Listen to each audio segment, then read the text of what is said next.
When one is genuinely in love with God, obedience becomes a delight. You see, love changes everything. It changes how you see God, how you respond to Him, and how you walk with Him.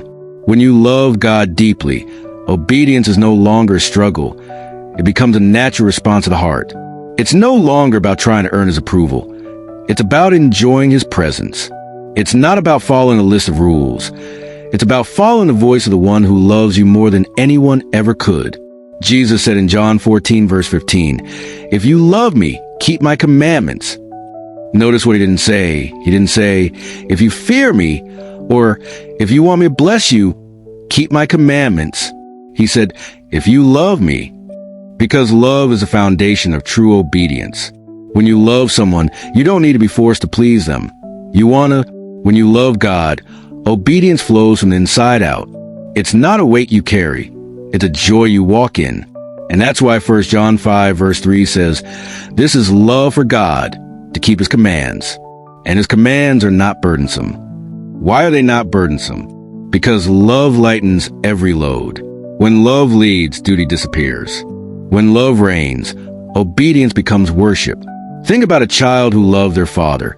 They listen not out of fear, but out of trust. When the father says, "Don't touch the fire," the child obeys because they know the father's heart is to protect, not to restrict. That's how it is with God. Every command He gives isn't to limit you, but to lead you into life. In Deuteronomy 10 verses 12 to 13, Moses said, "What does the Lord your God ask of you but to fear the Lord your God, to walk in obedience to Him, to love Him, to serve the Lord your God with all your heart and with all your soul, and to observe the Lord's commands and decrees that I am giving you today for your own good?" Did you catch that? Everything God asks is for your own good. When you walk in obedience, you walk in blessing. When you walk in obedience, you walk in peace. When you walk in obedience, you walk in the rhythm of heaven. David understood this deeply. That's why he said in Psalm 119 verse 97, "Oh, how I love your law. It is my meditation all the day." And in Psalm 40 verse 8, "I delight to do your will, O my God, your law is within my heart." David wasn't obeying God out of duty. He was obeying out of delight, because he had fallen in love with the heart of God. When you love God, prayer is no longer a chore, it's a conversation.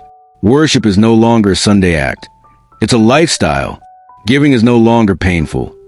It's an offering of gratitude. Forgiveness is no longer impossible. It becomes natural because you've been forgiven. Love transforms everything it touches. It turns sacrifice into satisfaction.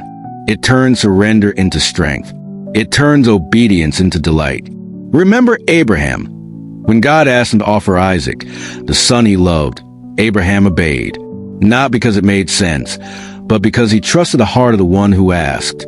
That is love in action. And that's why God said in Genesis 22 verse 18, "Through your offspring all nations on earth will be blessed, because you have obeyed me." Your obedience may not always be easy, but when it's fueled by love, it will always be fruitful.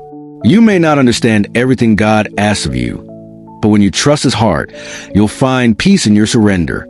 Isaiah 1 verse 19 says, "If you are willing and obedient, you shall eat the good of the land." Obedience opens the door to divine provision. It connects you to heaven's supply. It positions you for blessing that no man can take away. Look at Jesus, our perfect example. Philippians 2 verse 8 says, "He humbled Himself and became obedient to death, even death on a cross." His obedience was not out of force, but out of love. Love for the Father, love for you, love for the world. And because of that obedience, Hebrews 5 verse 9 says, "He became the source of eternal salvation for all who obey Him." If Jesus obeyed out of love, how much more should we? Love doesn't argue with God. It trusts Him. Love doesn't delay. It responds. Love doesn't complain. It commits. So today, my friend, fall in love with God again. Not just with His blessings, but with His presence. Not just with His promises, but with His person. Let love be the reason you follow Him. Because when love becomes your motive, obedience becomes your melody. You'll find yourself saying like David in Psalm 119 verse 60, "I will hasten and not delay to obey your commands." because love doesn't procrastinate. It participates.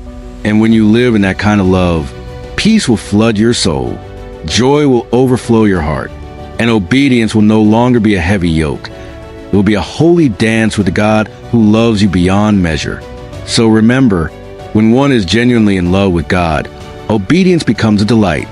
Fall in love with Him, and you'll find that His ways are not only right, they're beautiful.